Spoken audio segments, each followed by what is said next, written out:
यानंतर एक दुसरी महत्त्वाची बातमी पाहूयात। राज्यातील सरपंच, ग्रामसेवक आणि ग्रामपंचायतीचे कर्मचारी हे आजपासून बेमुदत काम बंद आंदोलन करणार आहेत। तसंच 28 ऑगस्टला ते मुंबईतील आझाद मैदानात धरणं आंदोलन सुद्धा करणार आहेत। सन्मानजनक मानधनासह इतर मागण्यांसाठी हे आंदोलन करण्यात येणार आहे। या आंदोलनामुळे लाडकी बहीण योजना आणि पीक विमा कर्ज भरण्याचं काम सुद्धा आता थांबणार आहे।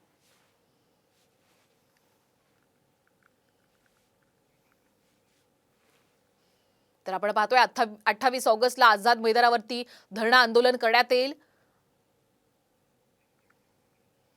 नेमक्या मागण्या काय आहेत आपण पाहूयात ग्राफिक्सच्या माध्यमातून।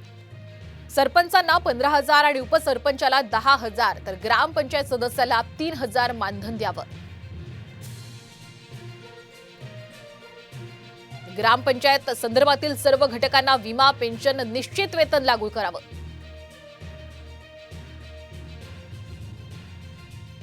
मुंबईत सरपंच भवनाची स्थापना करावी। ग्रामसेवक आणि ग्रामविकास अधिकारी पद एकत्रित करून पंचायत विकास अधिकारी असं पद करावं। ग्राम रोजगार सेवकाची नेमणूक पूर्ण वेळ करावी। ग्रामपंचायतींना स्वायत्त संस्थेचा अधिकार देऊन विकास कामं करण्याचा अधिकार द्यावा।